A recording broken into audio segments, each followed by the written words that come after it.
Hi, I'm Tamara Lackey, and I'm here in my shooting space in my studio in Chapel Hill, North Carolina. Today we'll be photographing Kurt, who is assisting us as our model to help showcase how we can shoot dramatic posing. So what I mean by that is not just let's get a good pose, but let's make something that's a little different that really brings your eye to the subject and mix it up a little bit in terms of how we play with it. We're gonna start out in a way that is just a little bit more of dramatic expression. We like this whole unkempt / kempt look. I'm gonna step back and do some 3/4 shots of just really straightforward to camera, a very clean look, lit in a way where he's more front lit, and there's a hint of light skimming across the back, but for the most part, it's pretty dark back there. And then we're gonna shift the pose and the expressions. Yep. Give me your listen to me face. Yep. I really like it when men listen to me. Excellent. That looks so good. So I'm gonna be a man here. So if I'm manly, I'm thinking, I think it'll be kind of like this. Yeah, right out of the gate. So whenever you're photographing, especially men with collared shirts or like sports jackets or suits, kind of pulling this down behind makes a huge difference, because otherwise it easily kind of clumps up here. A few more clicks, 1 second. Look back at me. And you're gonna do a little bit of this. Yeah. Do you need exact cues? Sure. There you go, that's it. There it is. No, think of it more as like, hey baby, not like I'm getting crumbs off my face. Excellent. Very nice. Very nice. So we've got Kurt loungy, got some really fun shots like this, but now I want to dramatically change the angle. Again, I'm not doing super dramatic light. I've got some going on in terms of pockets and shadows, but most of this is going to be in ON1 Photo RAW, where I'm going to be really bringing in the drama. So for here, I'm going to shoot clean. I know I'm going to shift a little bit of the angles that I want and the lighting I want, but I'm going to really bring in that power later. So what I'm going to do is change the angle, bring in some additional Ottoman-like things, and keep shooting. And again, this is going to be a little more dramatic, so I'm going to touch a little bit with the eyes. Yeah, there you go. Just like that. I'm at a 2-2, an f2-2, which means his eyes will be sharp and everything else will start to go out of focus.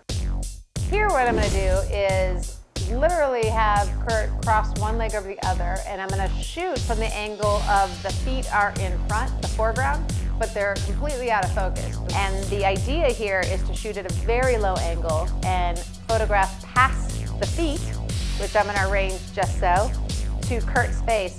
And that'll be the part that's in focus, and everything else will be out of focus, but it'll just have an intriguing look to it. Reaching out. There, that works. I'm constantly adjusting in the bar. So we are noticing, as I'm trying to take a shot, I want to do something with his hands, and I don't exactly know what would fit, but the angle from which I'm shooting, it would be really cool if he were holding, you know, a beverage of sorts. So we're gonna take one for the team and all enjoy one. I'm literally gonna try to see how it looks in the shot, because it's gonna be just off center. That's about right for my pores. So the other thing I'm thinking is that since I'll be shooting down there, I want the light to hit him from the angle from which I'm shooting. Otherwise it's gonna be top down and he's gonna have unnecessary shadows.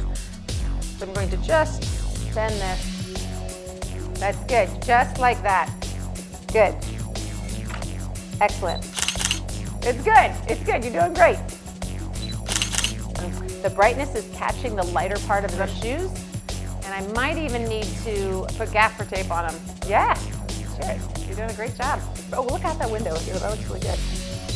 I love this. I'm shooting at an f1.4, which is pretty darn shallow, but that was the point. I put gaffer tape on one shoe and it made a big difference in the photograph. So the other one not having it is starting to stand out more as I go ahead and widen my focal range. So I'm going to cover that one up too. We're doing great.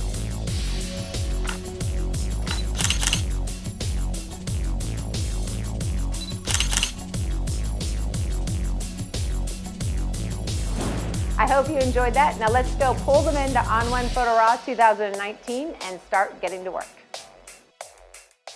I had a lot of fun playing with various shooting concepts while in the studio. And I have to throw a disclaimer, no wine bottles were hurt in the making of this video. But I love the idea of moving away from just kind of the normal portrait look to doing something that's a little bit more dramatic, a little bit more editorial in nature, and just having fun with it. So there's a lot of different ideas of things I want to do here with this shoot. But let me start out with just kind of a simple image like maybe this one.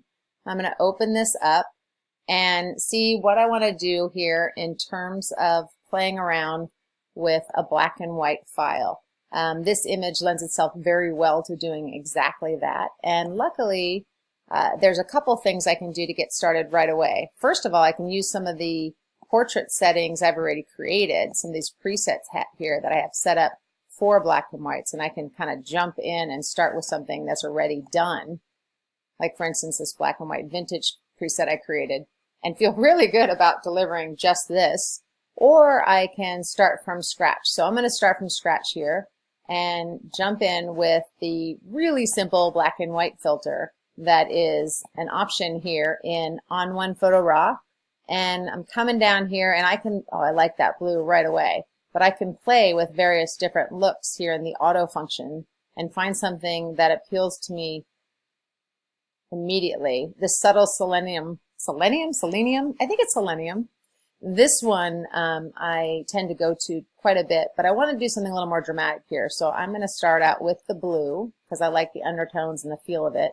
And I'm going to jump right next into Tone Enhancer and do something here where I'm not only deepening the blacks, but opening up the shadow.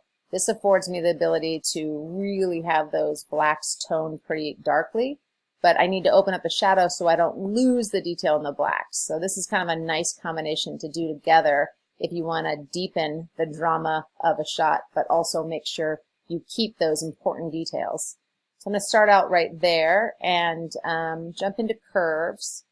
This is the curves tool used to be a separate effect. It used to be, excuse me, only found in here in Tone Enhancer, but now it can be pulled in as a separate effect. I like doing just a little adjustment here where I create a hint of a matte look, where you're just dragging in these corners a bit. It has a really nice effect. And then I'm going to go over to Filter and jump into Skin Retouching. I could do that, or I could shut that out and go into Portrait. You can kind of do either or based on what you most want to achieve. With an image like this where it's a full-length portrait and I'm shooting pretty far away, I'm probably just going to hit up Skin Retouching and keep going. If I want to do something, I already found the face for me, and I want to jump in here a little bit closer and see if I can get the hair and the eyes and the lips. The hair I would do through local adjustment effects, but right here what I can do is say, okay, let's hit up the skin. It automatically does a pretty quick adjustment for me. There's not a lot more I want to do here. I think that looks great. I don't like overdoing the skin, especially with a bit more of a male portrait if I'm going for that look. Next up are the eyes. It does a great selection here. I'm going to just quickly hit these eyes up. You can see these really nice catch lights in the eyes. They have to do with where I position my light. If I wanted to do something where I played a little bit more with the positioning of the catch lights, I could do that in the studio while I'm shooting or even later in post through doing some sort of cloning. But that pops it up right away. I can see the difference before and after. I think that has a really nice effect. I'm going to pull the whitening down just a little bit, and I don't really need to touch the eyes. So I'm going to scroll back out, see the effect that has on my portrait. Again, from a head to toe, full-length portrait. It's not really going to be as dramatic as it would be if it were a close-up of a face, but I can at least get a feel for before the portrait and then after the portrait. Next up, I'm going to go over to where is the function I want? Add a filter. I'm going to jump over to dynamic contrast, which I probably use on every single portrait I shoot. A lot of people think of this as just a landscape sort of function, but I like using it for this effect. That's great. And then probably the last thing I'm going to do, just to kind of have that more of that dramatic feel, is I'm going to try something a little funky here, which is the lens flare. The lens flare kind of comes in with that color and that toning. This could be really fun to play with, just starting with what I've got, scrolling down here, and then trying something where I work with the colors that are coming in. Oh, not that. That's messing with the tints. Where was the...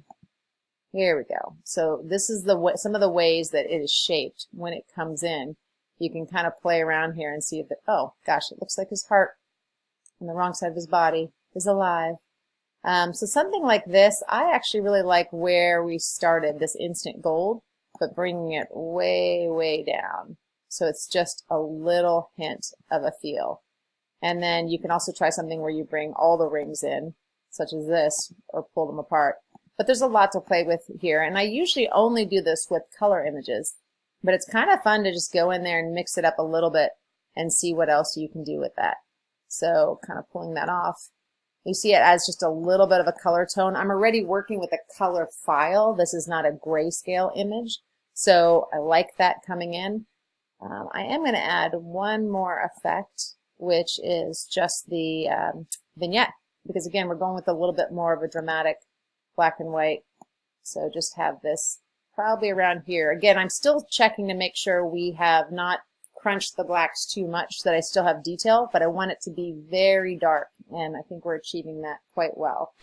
Okay, so now probably the last thing I want to do is really kind of pop up some of the highlights in his hair. And a really simple way to do that is to go into local adjustments and set something up. I'm going to make it so that when I use this brush, I'm going to have a brighter exposure. I'm going to have a bit more going on in the way of highlights here and a bit in the whites. And then I can just kind of, I'm going to lower my brush size a little bit here. It's very large. And then just kind of play with that a little bit. I don't even have to zoom in to get the effect that it has. You can see it just adds, again, just a little bit more flair, style, drama. This is it taking out. This is it with it. So this is similar to if I've positioned just a couple more lights around the hair. And then I get that kind of look. And this is a nice dramatic black and white. This is where I started, and this is where I ended. And that's what I would be delivering.